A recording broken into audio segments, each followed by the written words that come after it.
Hello, welcome to a Tuesday night live stream. I haven't been here in a while, so hopefully you haven't missed me too much. I see there are 12 people here already, which is outstanding. So please smash the like button, hit the subscribe button, tell your friends, share it on socials, whatever you want to do. Let's all have a good time. Let's see who's here tonight. Grish, as usual, was first. He wants to hear about my opinion on the Rodecaster. We will get to that.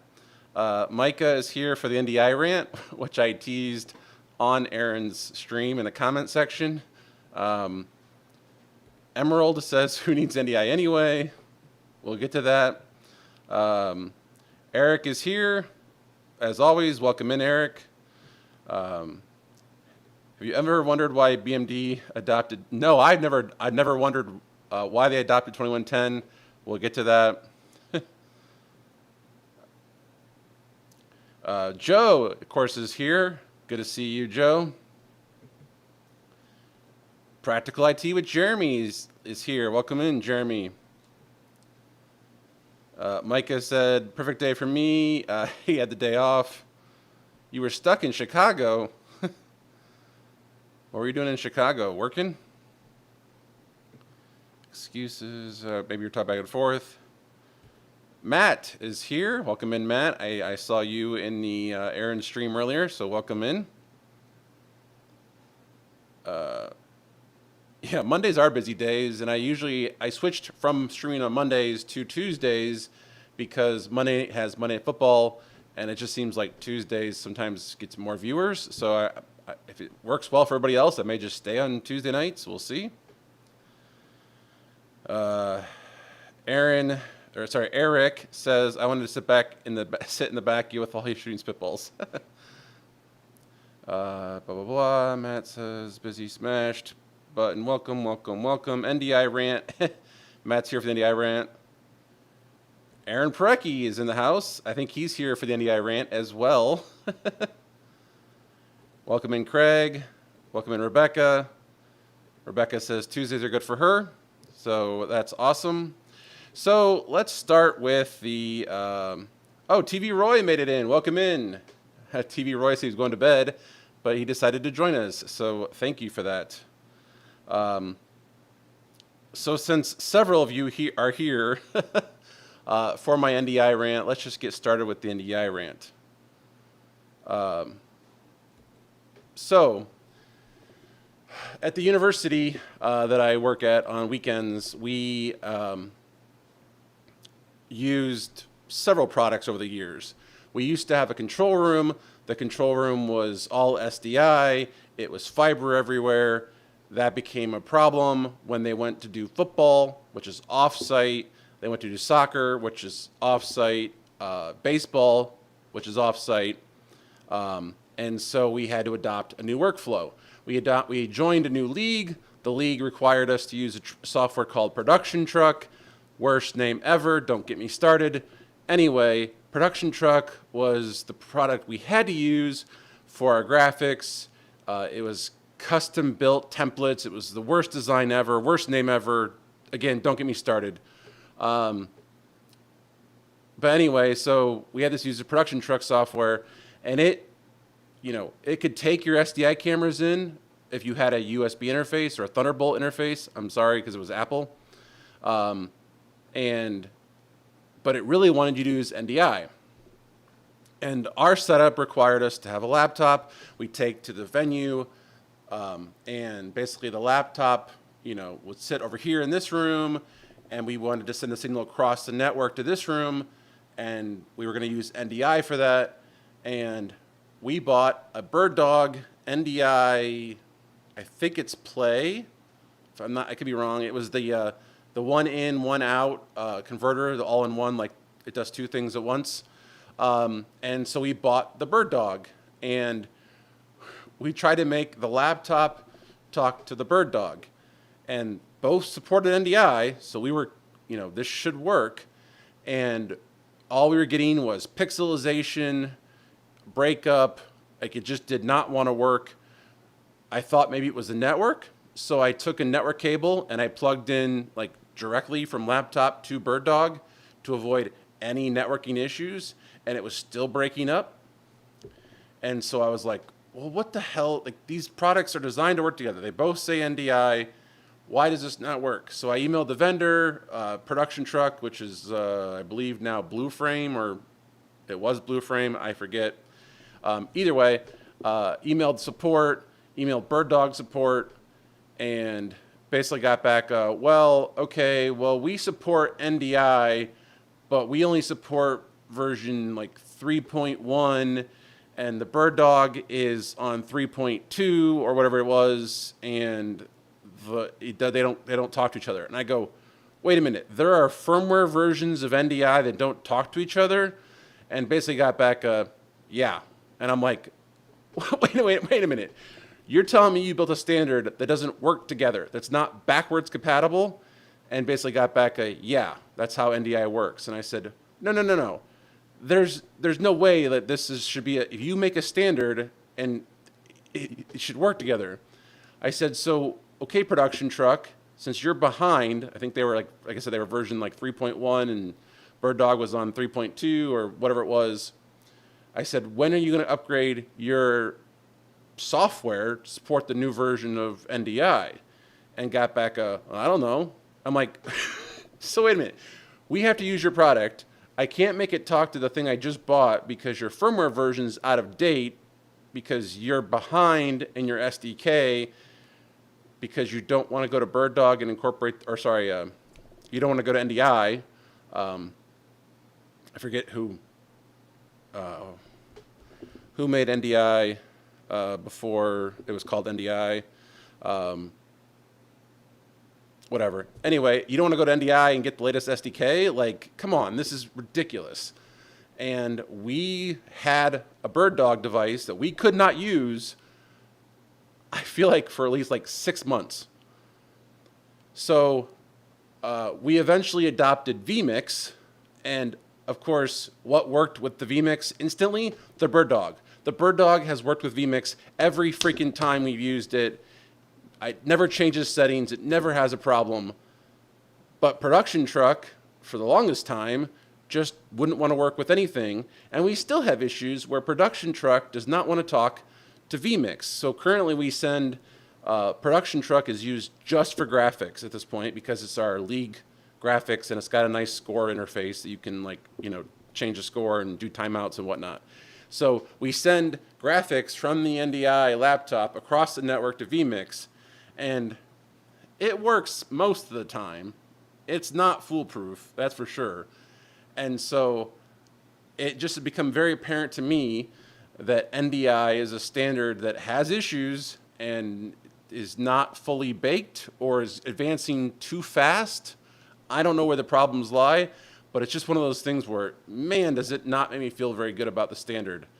When you have firmware issues that are, software could be out of date and not work, and you have no control over that, it just does not feel very good. It also doesn't seem like it scales very well. There's no centralized controller, and to me, I don't think small scale. I know a lot of you probably are used to small productions, 4 cameras, whatever it is. I work in a world where we have 128 sources on a router.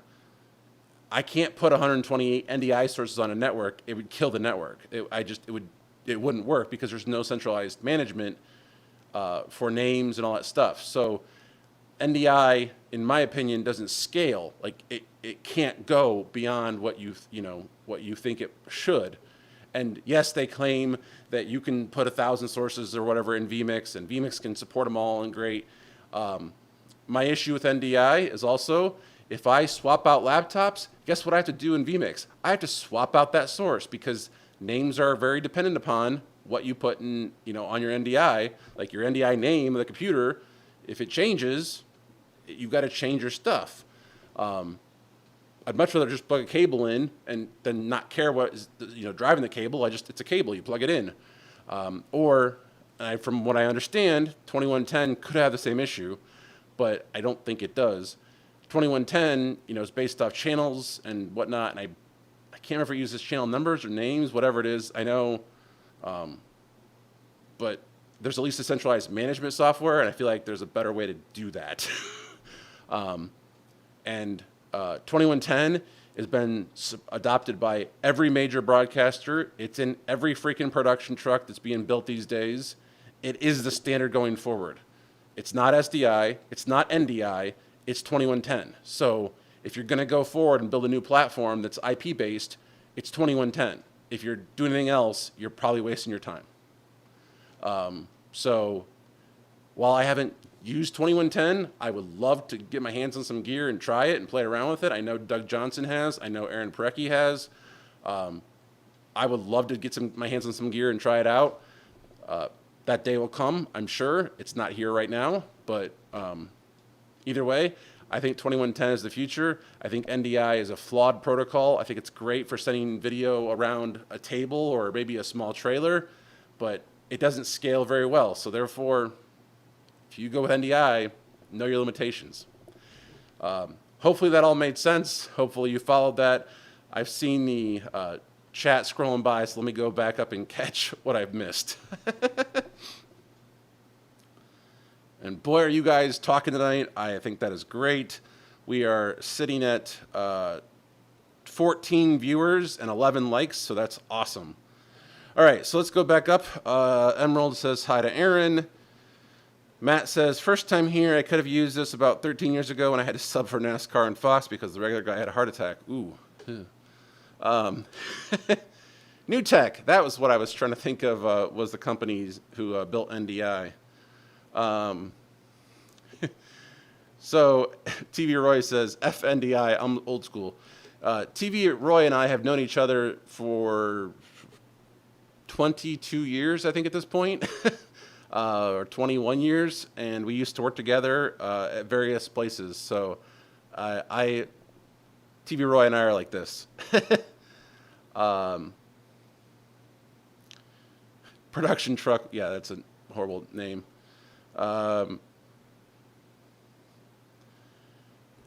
Yeah, Matt says, Aaron Parecki, your live stream was good. I did watch your live stream briefly today. I didn't stay the whole time, but it was a good demo. Yes, Newtek is what made NDI. Then they spun NDI off as a separate company, if I remember correctly. But Newtek's also, yeah, I have another rant. If you want me to go on another rant, I can go on a separate rant about Newtek and how standards mean something. And when you say you support a standard, you should support the standard, not a subsection of the standard. If you want me to go on about that rant, put it in the comments right now, because I got a whole nother rant coming I could go off on if you want to hear about that. But, yeah. Newtek is not a company that I think I'll ever see as a sponsor on this channel, but that's just my opinion. TV is a very serious business, and I know I just jumped past a lot of things, but yeah, there's a story about TV being a serious business I'll get to in a second. Joe says Newtek rant. Okay, so that's one vote for the Newtek rant.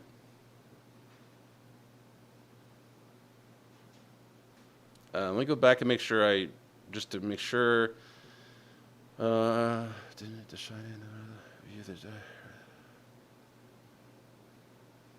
Micah says, think Bird Dog was your first mistake. So far, I've liked the Bird Dog product. It is reliable. I've dealt with Bird Dog PTZ cameras and was not impressed. So I've kind of a hit and miss at this point with Bird Dog. NDI conflicts might as well be NTSC versus PAL. Nils, welcome in, Nils. Oh, NDI 4 versus 5 is even bigger shit show. Yeah, Newtek NDI, yep. Newtek.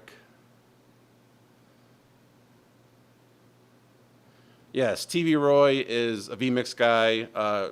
We've done a lot of vMix stuff at work, and TV Roy is taking it to a whole nother level at his current job. So,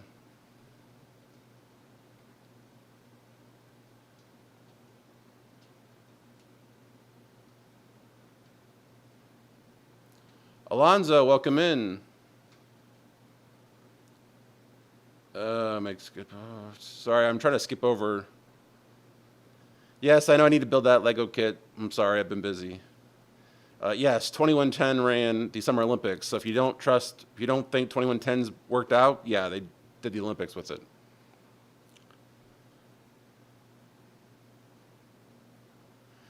Not sure anyone here is going to deny your Newtek rant. Okay, so the Newtek rant, which is kind of like the NDI rant, we had an old Ross switcher, and we had a 360 systems video server, and the Ross would talk to the 360 server. It would pull the playlist via serial, and then you could pick the clips you want to play, and then the Ross would tell the 360 server, play that clip. Worked great. I mean, you didn't need to, this was, of course, pre-Companion. This was pre-HyperDex. I mean, this was back 15 years ago-ish. This was professional broadcast gear talking to each other via serial cables. The 360 server had a SCSI hard drive in it. The SCSI hard drive died. Well, we weren't ready to buy anything else. You know, we really didn't have a budget for it. We went to the university, got some money, emergency funding to go buy a new playback server. So I started investigating playback servers, and I could have went with another 360 system, but it didn't really, or whatever the new version of that was, and it would have accomplished the goal. But I learned pretty quickly that Newtek, their 3-play replay system, that's the letter 3 play, supported AMP, and Ross supported AMP.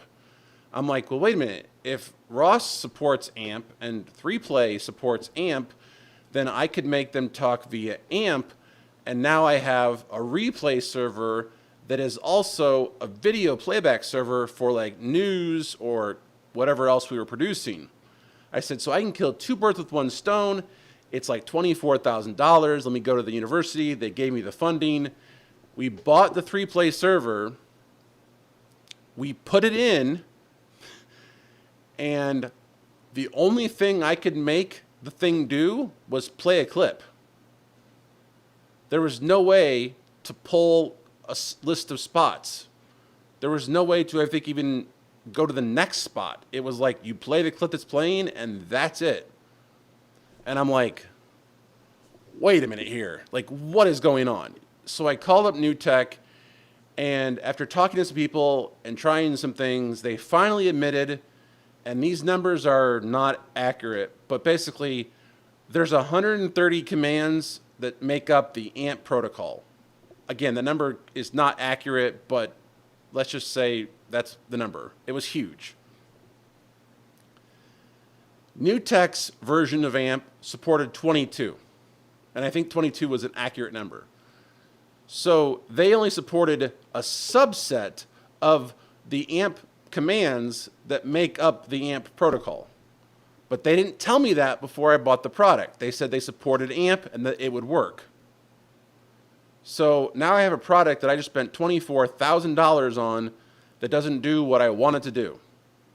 So now I have to staff or put a person at this position to run this video thing, even during a newscast, when I didn't have to do that before. I could literally just make a playlist and tell it to play, play, play, play, play.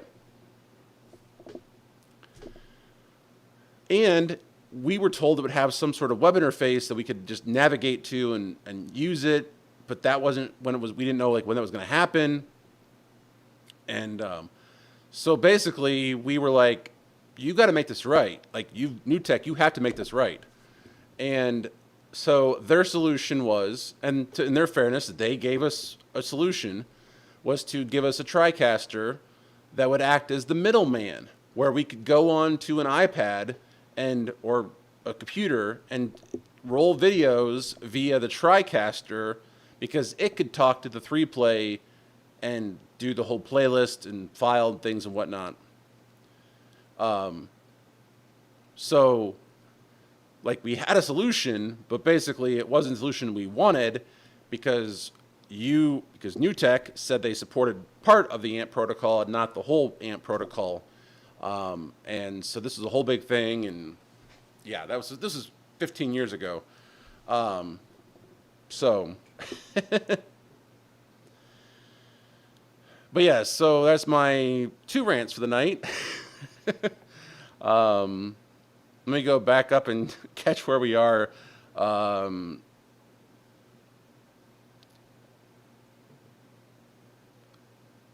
So, blah, blah, blah. Atmos used to make a good product. I don't know what they like these days, but we used to have a little recorder from Atmos that was pretty rock solid. I wish we still had it. Yeah, cables do work. That definitely is the case.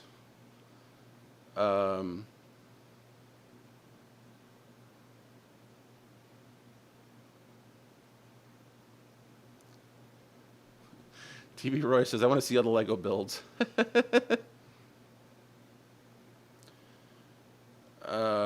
Okay, so blah, blah, blah. I would tend to stay, I would say that good luck to you. Like I said, we've had good luck. Our support team was very helpful. The support team did swap out the camera under warranty and whatnot, even though it was like kind of a late warranty claim. So I do hand it to Bird Dog, and I will say that, you know, their support team was helpful. I just wish it would have worked out of the box.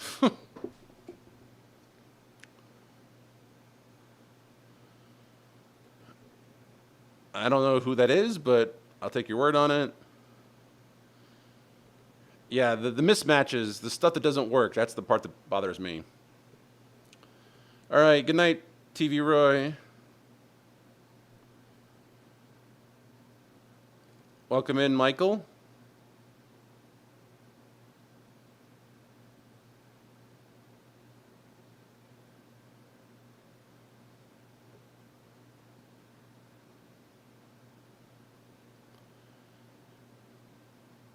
Sorry, you guys there's a lot going on here. I don't want to click on everybody's comments. Yeah, the TriCaster, that's been a while. I think they still make it. I did it to laugh. I did a remote one time, where it was a trailer type production, and they used the TriCaster, and I noticed in the rack, hold on a second.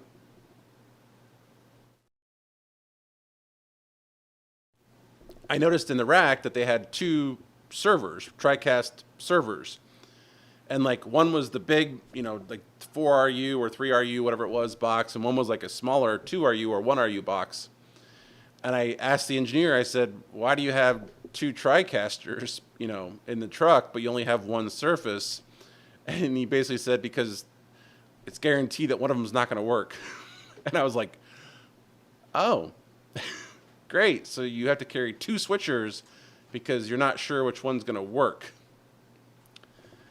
Makes me feel all good inside.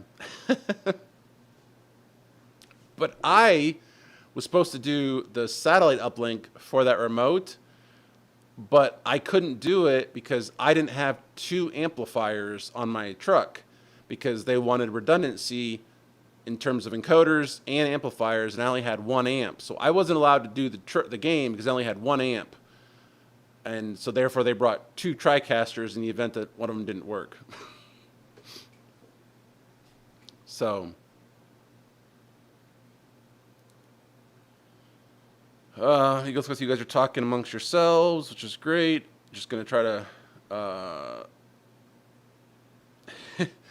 Grish says, TVJ rant tips, learning through other experiences. Yeah. Well, I've been doing television for 20 years, so I've seen some things.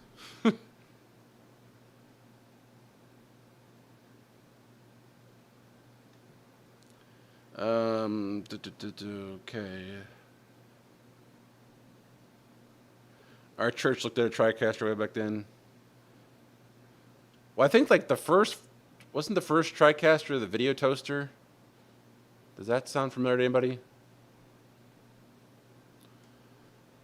I think maybe it was. I can't remember. But anyway, so yeah, so there was my two rants about almost the same company, actually. Um, oh, the video toaster predates a TriCast. Okay. I can't remember my timeline. I remember the video toaster being a thing. Wasn't sure if it was the same company or not. Um, all right, so um, I think Grish wanted to know my thoughts about the new Rodecaster video device. Um, it's kind of the same. I mean, first of all, from what I've gathered from watching Aaron's stream today, um, it's got a lot of cool features. And I talked to Joe about it in Signal, and he kind of summarized the list of features that it has. I think it looks way better than an ATEM in terms of the software, because as Aaron demoed today, the real time like Photoshop like editing of grabbing a box and moving it here and moving it there and changing the sources in it and layering, like that software seems so much nicer than what Blackmagic has. It's night and day difference. So I think in that realm, if only looking at a device that did HDMI, it'd be great. But I work in a world where cable runs are more than 20 feet. So everything I do is SDI or XLR. Now, the Rodecaster does have XLR inputs, I believe, which is a great step forward. Again, for small production, that's a good step forward. But the lack of SDI, I think, is a problem, at least for me. I'd have to have converters for things if I was going to use it, even in a satellite truck or in a podcast studio. I would need to have SDI inputs. So does it fit the bill for something I'm looking for? No, it does not in any way, shape, or form. But I think if I was a YouTuber or a podcaster, or I was starting out video at my small church or my whatever, and I only had 4 inputs or less, I would seriously look at the product. It looks like a great lineup. Rode does audio well, and so audio is more important than video. So as I pointed out in this channel before, this is a 720p stream. There's no 4K. There's not even 1080p. It's 720, and you're still watching it because you can hear me and you like the content. So audio is more important than video in viewer retention. People will look at pixelated video as long as the audio is clear. How do I know this? LiveView, when they first came out with their cellular backpacks, had it flipped. They would cut the audio to save video, and they got essentially destroyed. Like their customers were like, "Stop this! You've got to fix this! Fix it! Fix it! Fix it!" And the next version flipped it around so that audio rate was preserved at all cost, and the video rate would suffer first. And we noticed it. As we were doing live shots with it, we could see where video would go away and the audio would stay, because audio is more important to viewer retention than the video quality. People will watch crappy video as long as they can hear it. So, therefore, Rode making a product that does audio well, that's a good thing. That's a really good thing. And in Aaron's little video that I watched today, like, he was showing the interface and how you could reassign inputs. And it looked like there might have been good audio processing on there. I'm not sure. Again, I didn't watch the whole thing. But basically, the built-in player for video, great. Don't need to buy a hyperdeck. Automatically save money versus going with Blackmagic. The GUI interface, the audio, the fact that you can just do wireless mics to it means less cables, less things to worry about. That's a plus for small productions. So knowing the audience that it's going for, looks like a great product. I handed it to Rode. It looked like a great product. Now, my concern with that product is there's a lot in that package. There's a lot of stuff going on in that little box. The firmware better be good. There's a lot going on in that box. Is heat going to be an issue? how can you do upgrades? Do upgrades, take a step backwards to solve a problem? A lot's going to depend on what they do with the firmware and the software going forward. What can they add? I know it doesn't do NDI. I know it doesn't do 2110. It doesn't do SRT. I don't think it does browser playback or, like for chat. So I think, there are features that are missing. Are they deal breakers? I don't know if they are. I think having no way to do like internal graphics in terms of a web playback, probably a little short-sighted. I think they should probably have focused on that and included it. It probably will come in a software update. I don't think there's any need for NDI, SRT, or 2110. It's an HDMI video mixer. That's what it's going to do. And it should stay that. It should not try to be, incorporate all the other things that Blackmagic's done. I think some of that is just kind of short-sighted or bells and whistles, and I think it already has enough bells and whistles. It needs to focus on what it does.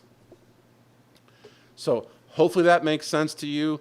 Like I said, it's not anything I would ever buy in terms of my day job or my side jobs. I don't see myself buying it at all. The church that I did a little bit of work for, the project last year, this would have been great for them because he wanted the ability to do wireless or have microphones plugged in, but it would have blew his budget by threefold. It's way too expensive for what he wanted to do for his little church. So I understand why the price is high. Like there's a lot going on in there, but not everybody wants to spend that kind of money either. So I think there's this, I think it's going to cross a lot of T's and dot a lot of I's in terms of what it does for people. I just don't think it's something I'm ever going to get or put in somewhere because I'm always thinking bigger and, not small. So hopefully that makes sense. Hopefully you took away something from that. So let's go back to the chat and see where we stand. Got to scroll back up. Okay, so Newtek did make the video toaster. Okay, that makes sense.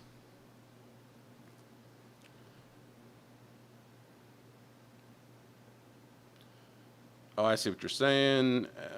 I was a technical representative.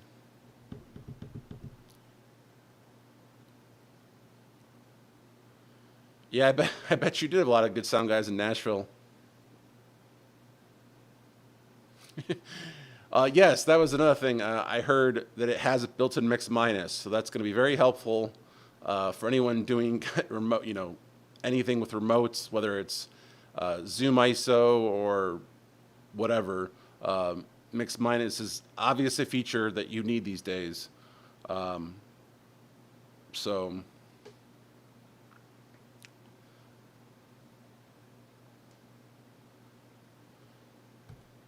Yeah, I mean, I don't see the scalars as being a huge issue. Because like everywhere, I'm used to living in a world where you set the format on everything. So, scalars make it easier for people, but it also makes it got more delay, typically. Latency becomes an issue when you have to convert video. So if you can work in a world where you have to set your cameras to a certain video format and you have to set your computer to a certain format, I don't see that being a big deal, but that's my opinion.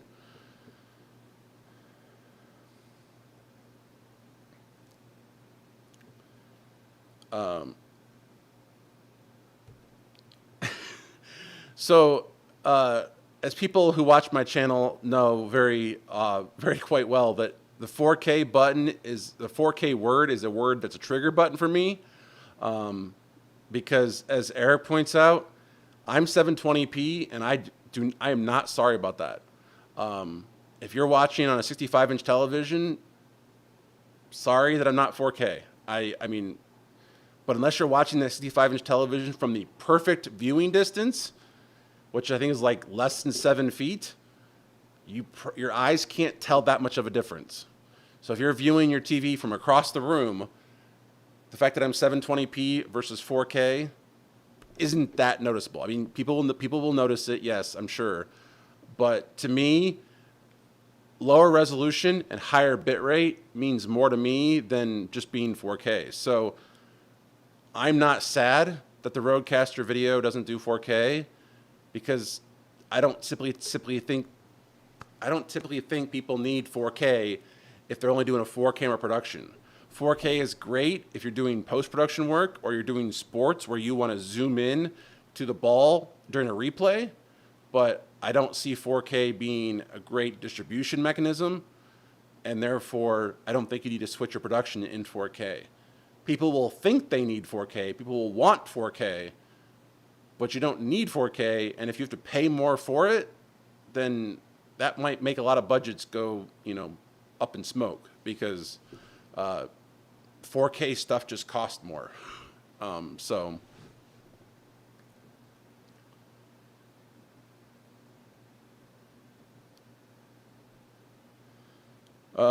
you're right about that. In fact, I'm hanging a shelf and my phone is off to the side, not looking at the screen, but when I buffered, my end, it interrupted. Yeah, so like I said, exactly. Audio to most people is more important. I listen to a lot of YouTube. I don't watch YouTube. I listen to a lot of YouTube. In the mornings or my drives, my long drives, I will put a podcast or I put a stream on, put my phone in the glove box, and I will drive and listen to the entire playlist, not looking at my screen once. So while I love visuals and obviously it's a visual medium, the audio is way more important, and most people will do something else than just sit here and stare and look at me like a talking head. I don't change video sources. I don't do a whole lot of stuff. So I'm just a talking head. You can listen to me and still get stuff done. Yes, the ATEM software does need some work, especially now that Rodecaster or Rode made that GUI interface that makes, what is it, Adam Tao's Mix Effect app. I mean, looks like they took everything Mix Effect did and said, we're going to put it in software, which is very smart for them.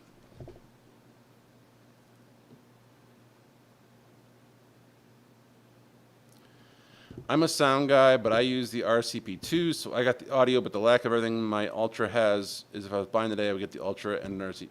That's fair. I'm not big on the whole Ultra thing and whatnot. I know that Aaron talks about it, and I've seen it before, but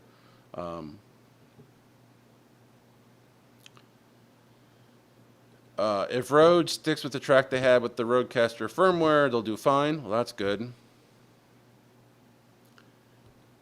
Yeah, the browser emission definitely caught my attention today. I was like, wait, you didn't put a browser in? And you sent one to Aaron, who literally made a browser plugin for chat? I feel like that's a miss. They should have included that and maybe left out something else. So, yeah, I mean... yeah, no, like I said, the Rodecaster video, great device for podcast or for YouTube streamers.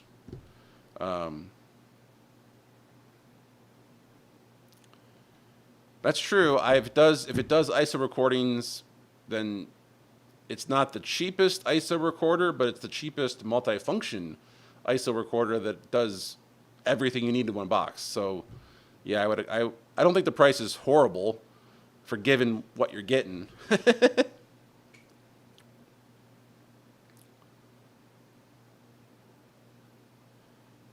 I'm looking for a conference setup like Aaron has, talking about. Yeah.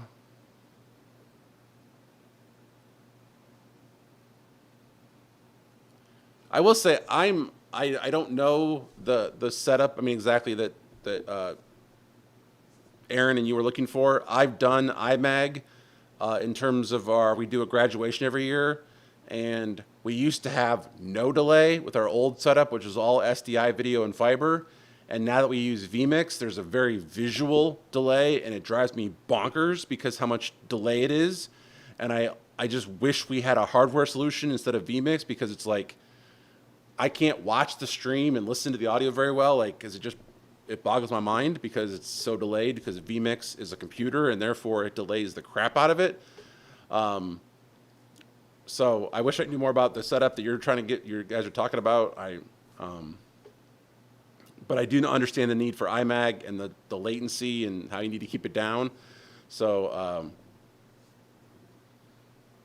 sorry, I'm not sure where I was going with that, but yes, TVJ is definitely 720p.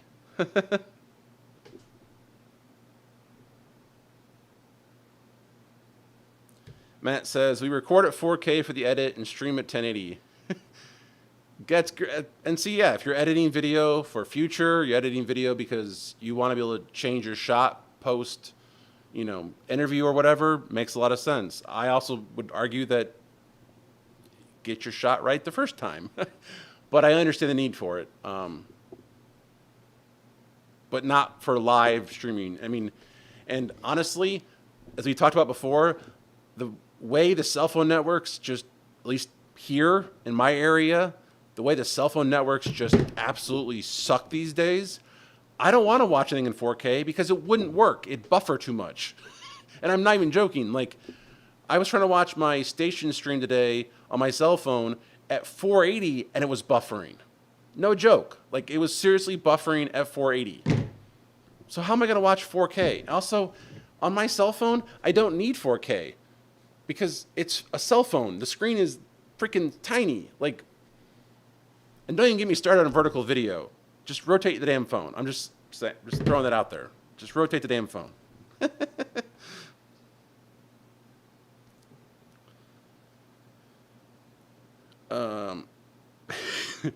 Joe says, I am that guy watching you 7 feet away from my 65-inch television. I want to see your pores. No, you don't. I mean, no, you don't.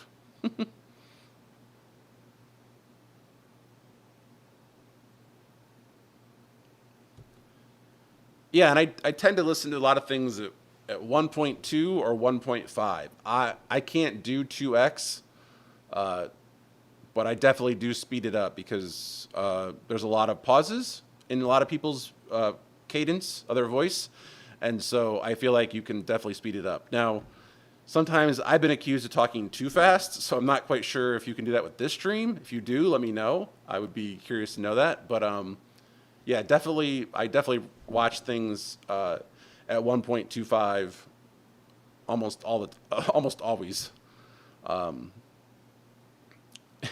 Matt says, in my case, you're preaching to the choir. You edit your videos at 2x. That'd be interesting.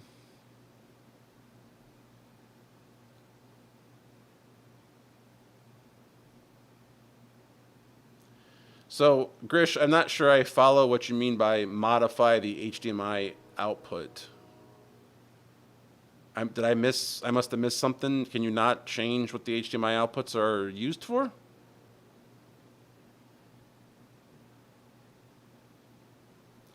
Yeah, browser source is kind of important these days when you have, the Aaron Parecki chat plugin, which is what I'm using here. And actually, I'm running the browser plugin on OBS on a Windows virtual machine in that room, outputting to a DeckLink card that has SDI runs over the ceiling. So, because I have a Blackmagic switcher here, but it doesn't do browser source, and I didn't want to have another computer around here, so I made it a virtual machine in the room. And I do PCI pass-through. So, for what it's worth.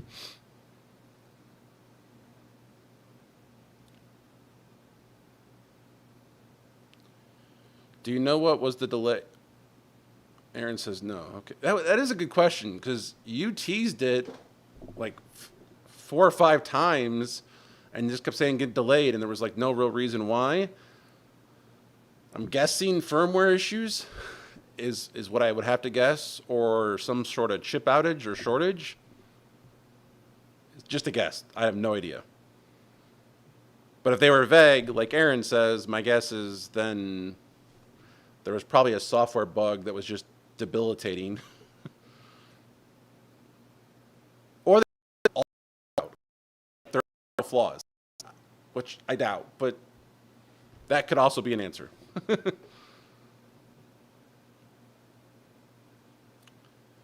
Michael says he's finally home. Yeah, I am really curious to see about this Resolve replay thing, because I use vMix replay at the university, and I see how just easy that is to use and how intuitive it is for people. And I also see the professional sports world where we use EVS units that cost like $60,000 each, if not more.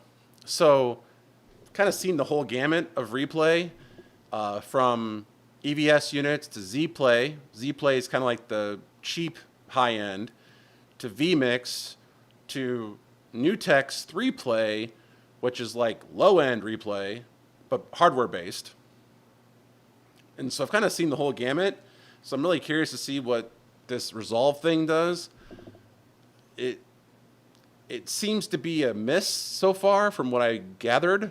But I really am interested to see Aaron's kind of walkthrough he's going to do. And I saw that Doug Johnson, I guess, is going to do something with Aaron or whatever it is. So I'm just throwing my name out there that if you want to do some kind of joint stream thing, I would love to be involved, since I've seen kind of the whole gamut of replay. Just throwing it out there.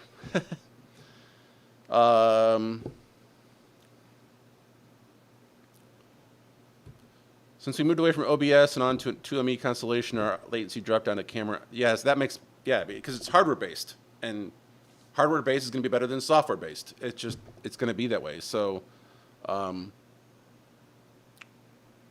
but for our graduation, the way we do graduation with the list of names, and we just literally bring an Excel spreadsheet in and say next, next, next, next, next. vMix is the only way to do that, unless we wanted to like take the keyable output into the thing and then do a mix of hardware and software, which I don't necessarily see as doing very well. It doesn't seem to drive anybody else nuts, but of course it drives me nuts. But it's once a year, so what do I know? But yes, I agree with Aaron's statement that it's amazing what real hardware does. Oh, and so Grish says, yes, they use OBS for graphics and key, blah, blah, blah. 4K on a cell phone is insane, but I'm old. I still use a computer. Oh, yeah, I have a laptop right here. I would prefer to live on a computer versus a phone.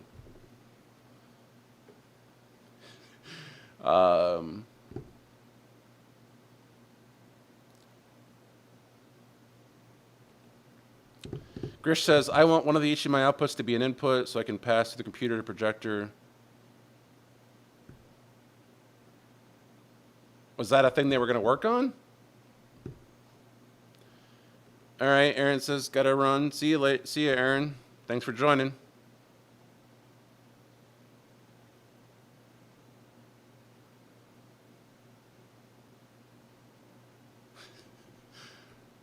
I think you can now. I think you can slow it down.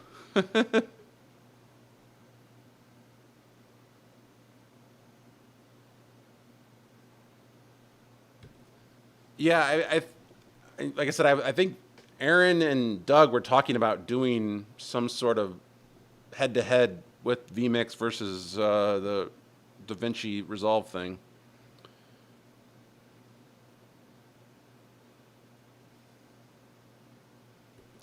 If you use vMix already for other parts of your workflow, stick with vMix. If you're trying to do cheap AVS, I'd go Resolve. There's a super oversimplification, but my gut feeling on it. Yeah, I think a lot of people will adopt Resolve Replay because it's a cheaper solution and it does, I think, a lot of what people want for replay. But for me, when you're looking at having, because we've done this before with the university, we have 4 cameras, and the ability to have all 4 cameras on replay, I can mark out all 4 cameras and then go back to any version of that replay I want, or even like change replay camera angles midstream. It's glorious. So that's the bar in terms of, what vMix should be, or what replay should be, is multiple camera angles, the ability to change the output, and have multiple clips of the same angle. And if you can't do that, I think then you're not a replay machine. I mean, again, I'm thinking this scale, and most people are probably thinking, I want this.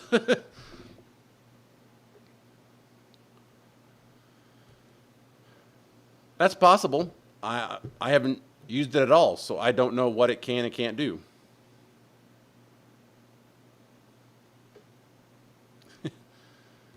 This is true.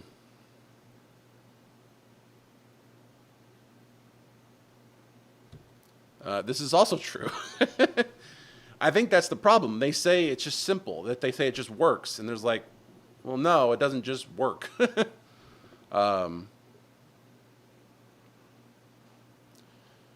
Oh, so Michael says you need to use the controller for what I just described as the ideal Okay, so like I said, I haven't seen it yet. I haven't got... If there's a video out there that like shows this in operation that's really easy to watch and follow along with, I would love to see it. I just haven't went out looking for it, honestly, because I'm not in the market to buy anything like that right now. We have vMix and we're sticking with vMix.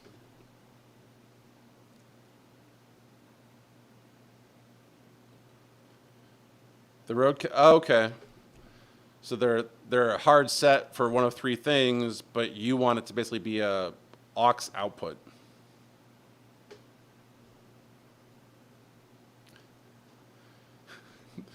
The replays they have in the Fox Sports trucks are amazing, but the whole truck is amazing and costs so much more money. Yes, it does. Yeah, I've worked on some of the big trucks that have the whole EVS system where they're all networked together, and you can record a clip on this machine and play it back on that machine, and yeah, it's awesome. It also costs a fortune.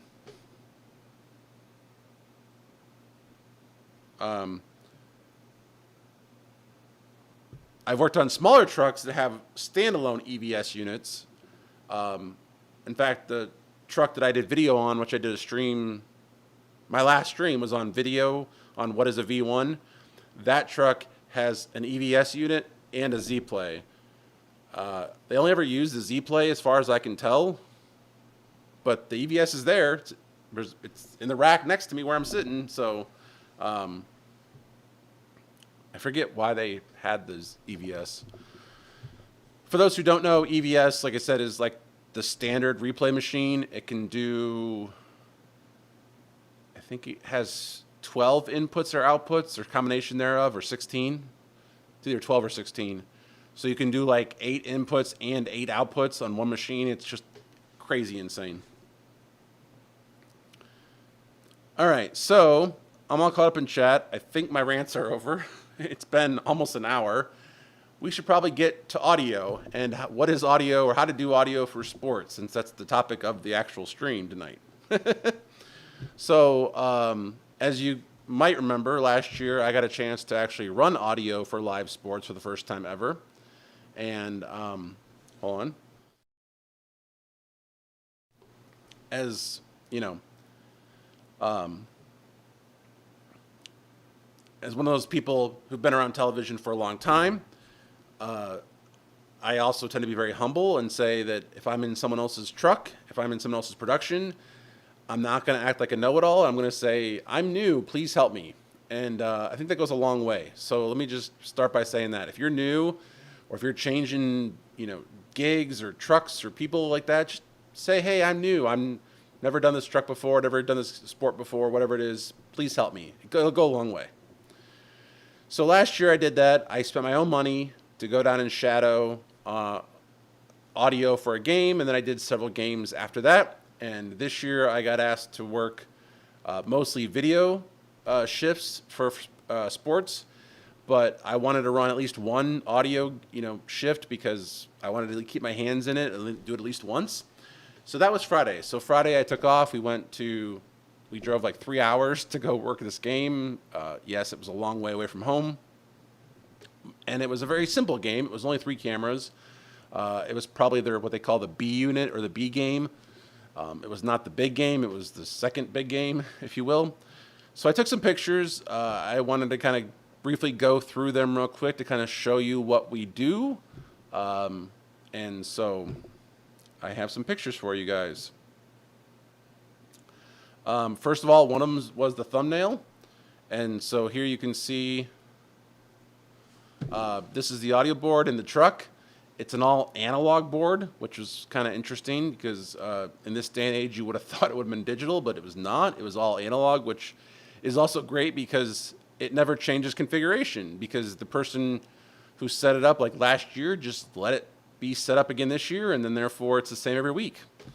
So one of the things, you know, when you're doing audio, you got a lot of faders, and so this board has a lot of faders. So on the left-hand side, this is not my markings. These are the previous markings. But basically, I'm just going to go on a list of sources you have, because the one thing about sports that people probably aren't used to is the amount of sources you have. So there's play-by-play, or the caller of the game, the guy who's calling every single play. You have the color announcer who's basically adding in that, you know, the stats or whatever it is. Then you have a spare, because you only have 2 microphones up in the booth. So what if one of them dies? So there's a spare. So there's 3 sources. And in this case, we skip a source and we have the ref's mic, because it's high school football. When the ref calls a penalty, you want to hear him. Now, we didn't use the PA in this game. I'm guessing at some point they do. But we did have 3 cameras. So each camera is mic'd up. And when I say mic'd up, it's like this. They basically put a microphone, as you can see, on top of that lens. And so there's a mic on every camera. Now, the one thing about these cameras that are awfully cool, it's one wire that runs down to the truck. So you can plug the audio from the microphone into the camera, and the camera will bring the audio back with the video and the intercom, and all kinds of other things come back to the camera or the truck in one cable. So we mic up each camera, because this camera has a great view of the action, and wherever it's pointed is probably what we want to hear. So we mic up every camera. And if you go back to this photo, you can see here that cameras 1, 2, and 3 have faders, and in this picture, you can see audio coming through it. Now, we did not use effects mics, or what is FX in this picture. Those would be microphones, you know, pointed right at the crowd, specifically maybe the student section or the band, or something that would be, you know, maybe make a lot of noise for the game. This was just a simple, small game, but I'm assuming, and I did this before, for a playoff game, that you would use FX mics, because you want to make sure that you get a better audio picture of what's happening there. So you would probably try to mic the band, or you would mic the student section so you get the loud cheers. We also have a handheld camera. Now, again, in this production, we didn't use a handheld camera, but a lot of times there will be one. And the handheld camera will basically kind of walk the sidelines. Now, it's a red fader in this picture, I think, because you don't want to have that up all the time. You're going to get some swear words, because the sidelines are not exactly the most kid-friendly space. We'll just say that. So you have to use that one sparingly. You don't want to leave it up. As you see in this picture, and this was taken during the game, the play-by-play and color people mics are almost always up. The ref's mic is up because he turns it on and off. So he turns it on, talks, and he turns it off. And then the camera mics are up because they're not near any one particular person. They're just kind of getting the ambiance of the, you know, the game and whatnot. But that handheld microphone, or that handheld mic camera, you would definitely want to control that, because if they're walking by coaches or whatever and they're swearing, you don't want to take that audio. So, and that's why I think they swapped out the fader for a red one in this picture.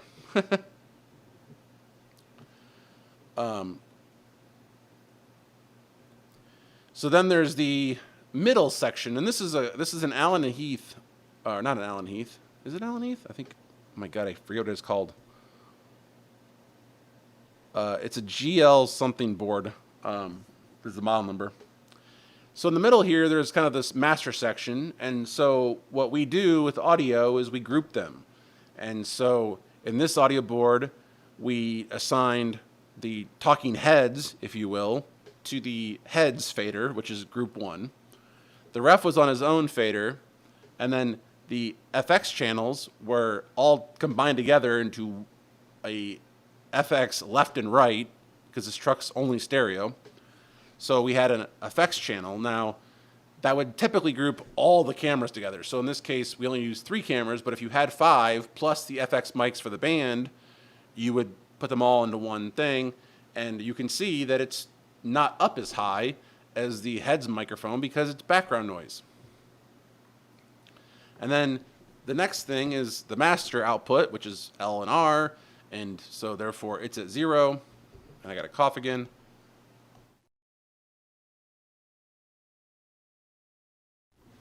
And then in this truck, I believe mono was actually either not used or it was a subwoofer feed. I can't remember exactly, but or it wasn't used for anything. I forget. It was just, that's where it was, and that's where I left it, to be honest with you. And so then on the right-hand side, this is kind of where we get all those replay machines. So this truck, there's I believe they use a Z-Play, and there's a red and blue and gold and silver output. So there's 4 outputs. I think it has 4 inputs. And they always, replay machines are always colors. It's kind of been a thing for a long time. I'm not 100% sure why, but that's what it is. And so they have red, blue, gold, and silver, and they're stereo, but they're not really because you don't really need stereo effects. But so basically, half the faders were, you didn't use, and half the faders you used. These were also used to play back like interstitials, like not interstitials, but like commercials or promos. So during the production, we would talk about the app, and the app had video and music. So when we did the app push, it might come off a red, might come off blue, who knows? And so they're all available. We also had music, as most productions have music. So there was a music channel, and there was actually 2 because it's left and right. And so the music cart was there, and we used the Insta 360, I think it was, music. So, and you can kind of see that here in this shot. This is my view of the game. And so that old style keyboard up top was what played the music, and basically it was programmed for a couple of keyboard shortcuts, and it would play a 10-second tease or a 30-second tease or whatever music you wanted, highlight music. I mentioned the play-by-play and color and spare, and I forgot to show you guys that. So here is basically what we use. This is on the left-hand side. You basically have your, 3 boxes that are all the same. You have your play-by-play, your spare, and typically your color on the right, or it could be the other way around, depends on how they want to stand. But basically, this box is plugged into the truck, and it brings back the microphone. It provides the talent with their in-ear audio feed. And then there's a cough button, so that if the talent has to cough like I just did, they can push a button and they can cough, and they don't have to worry about me getting their audio on the air because they're killing the audio at, the booth. There's also a third feed, and I don't think I have a picture of it. I don't have a picture of it. But basically, there's a third cable that comes down, and it's called TalkBack. And basically, if the talent wants to talk to the truck, but they don't want the audio to go out over the air, they push TalkBack, and their microphone is now muted on air, but it goes to a special channel that comes back to the truck and is played on a speaker for the producer and director to hear. So a lot of times the talent will be like, hey, can we re-cue that video? Or hey, can we talk about whatever? So they'll push TalkBack, and they'll say that to the director or producer, and only the producer or director hears that. The viewer at home doesn't hear that. So these little boxes, they come in various varieties. This is one that I see often because I feel like it's probably the cheapest option out there. Very much looks like a homemade box, if you ask me. But there are, much higher quality versions of these. There's also Dante versions of these. So if you're wanting to do audio over IP, they make Dante versions of these where you can just run one network cable into the back of it and you're good to go. Never actually seen those, but that looks pretty cool. From a wiring standpoint, that seems at least easier to operate because there's only 3 cables you got to run. Or if you want to do a network switch, you could in theory run 1 cable and then plug into a network switch that provides PoE, and you've got 3 boxes plugged into 1 wire. Now, there's some risk in doing that because now you only got 1 wire, and if it gets cut or whatever, you're dead in the water, but you could technically do that. I don't know if I could show this next picture or not. Probably can't. But the one thing I thought was interesting, probably shouldn't show that. The one thing I thought was very interesting is we had to dial into master control, which is where the commercials come from.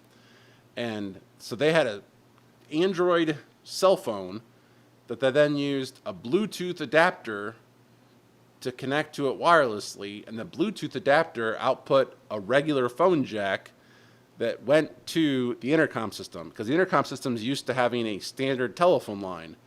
So they actually did Android phone via Bluetooth to an adapter that converted it to a regular landline phone that you could plug in the intercom, so that way they could dial into the conference bridge and then push a button, and now master control is on the intercom system.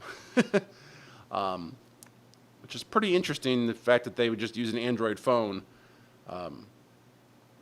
But it works. It's pretty cool. I never would have thought of that. I would have probably bought one of those like home connects that Verizon used to sell, where that's like an all-in-one box and it outputs an analog line. But I'm guessing those are harder to come by these days. I don't know. So anyway, that was kind of my quick overview of audio for sports. If you have any questions, let me know. Let me go back to the chat.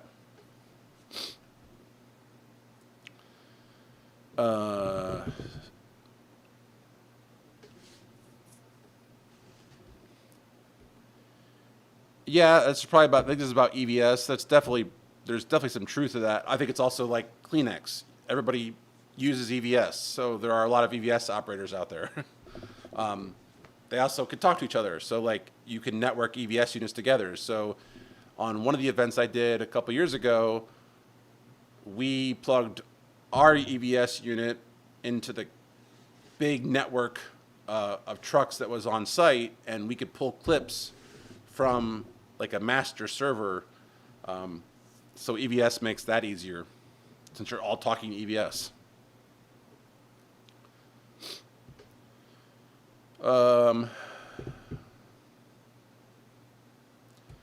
Eric says, I see 2 tiers of Scrabble tape. Is there more than one source? No, that was basically, I think, so he's referring to this 2 lines. I think one is just basically one person's writing and the other person did it as like in their own so that they could make it colorful is my guess, honestly. I don't know why there's 2, because they were all the same. There was no change in sources at all. But that's a good question. Yeah, there's no dump button. There's no delay unit. I was surprised. So it is on cable, so there isn't a necessarily need to have a dump button.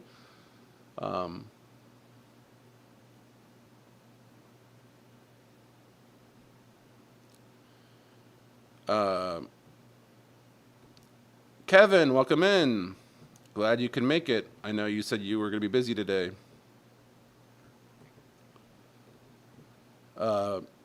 You missed a very good,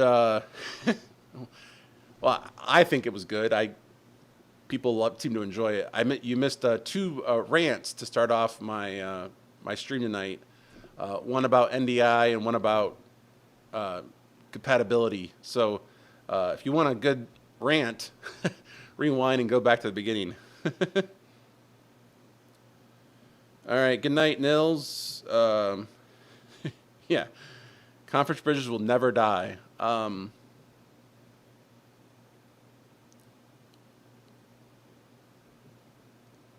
Yeah, I feel like an ATA would be better too, honestly. I just thought it was an interesting way to do it.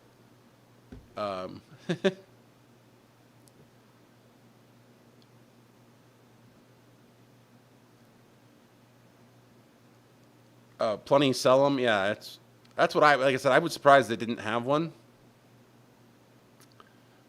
Kevin says, "Oh boy." Well, Eric says that I told Newtek to get off my lawn, so I think it's probably a good way to summarize that conversation. And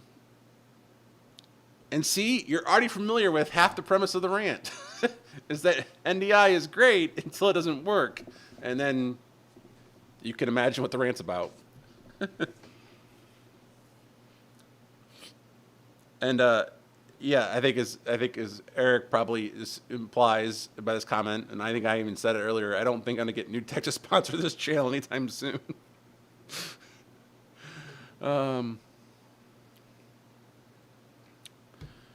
Matt says, Matt's an audio operator. Matt says, I miss analog mixers. The big Yamaha digital board is what we run at church, and luckily for Fox Sports uses the same board. So is that what board is that? Is it the CL5? Because the other truck that I work on occasionally, they have the CL5. I'm trying to think if I have a picture of it. Pictures. Pinkerton.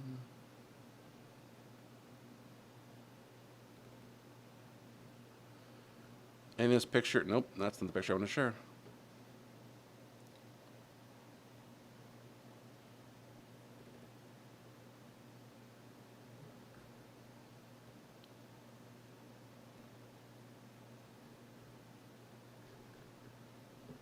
Yeah, there we go.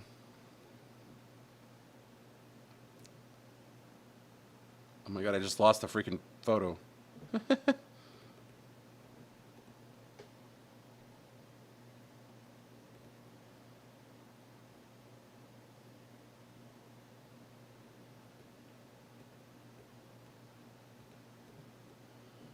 So yeah, on the bigger truck that I work on, this is what we have for the audio board.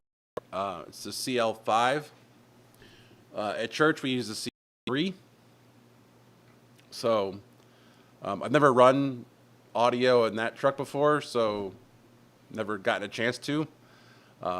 It kind of scares me a little bit, honestly, because the whole digital routing and making things work. I don't know if they probably have a preset that you just load, but never done it before, so I don't know what I don't know. So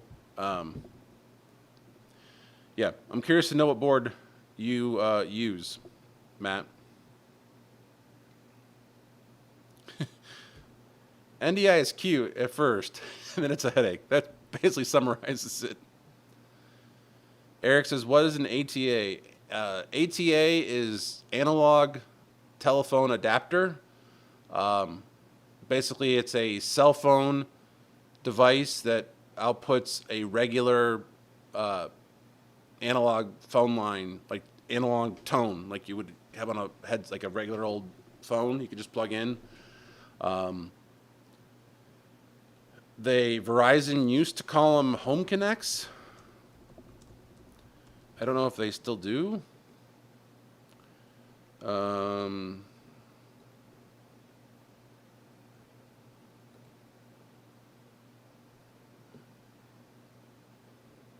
Yeah, basically it'd be like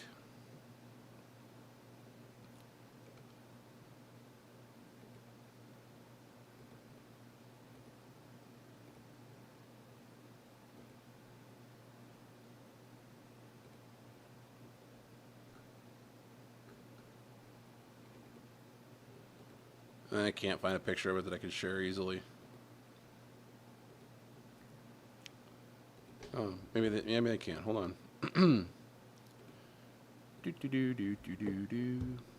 Please hold.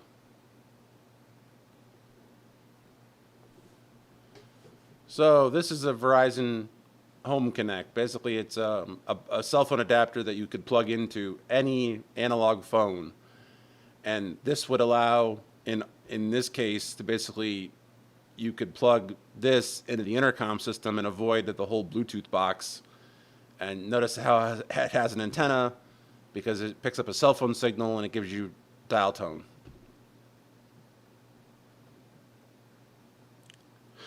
Kevin says, I miss my analog reel-to-reel tape machines. Kevin's like 1 year older than I am, and we actually dealt with reel-to-reel machines in college together. Like, as part of our radio class, you had to like splice tape, if I remember correctly. I think we actually did that. We spliced tape. At least I'm pretty sure we did that, Kevin, didn't we? I know we talked about it, and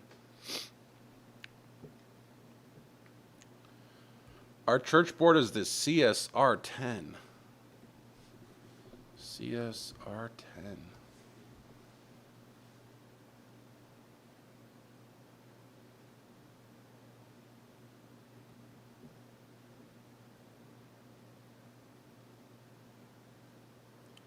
Oh, wow. That does not look cheap.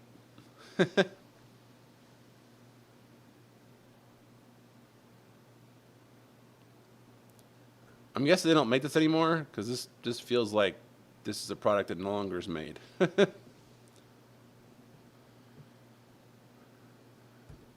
Yes, Ubiquiti and Grandstream would make, they probably make internet-based ones. We would be looking, in our case, we would need a cellular one. Yeah, Kevin ran machines. Yeah, I remember. I guess we both ran machines. At my station, when we first started, we had reel-to-reel play-out machines, and that was, gosh, that was 20 years ago. We were doing reel-to-reel playback of Wheel of Fortune, and Oprah, and all of those shows.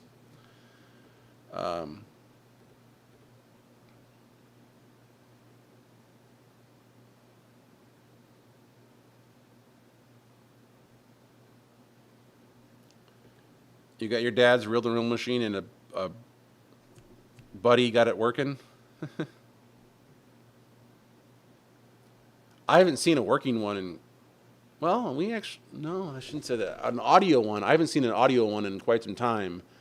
We have one reel-to-reel video machine that I believe still works. We use it for basically getting archival news footage.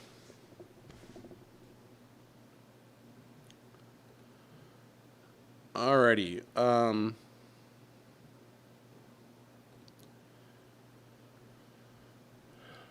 right, I think that was everything on my list to talk about tonight. If you have any questions about audio, I would talk about it, but I don't really know what to dive into. I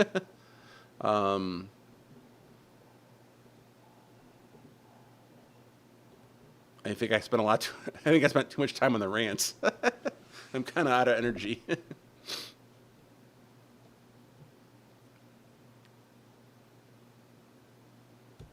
Matt says they have a newer version, but they still use it or still service it.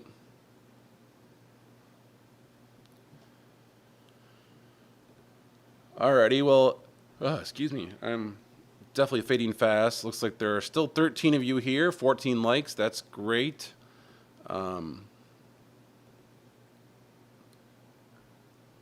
I really appreciate you all being here.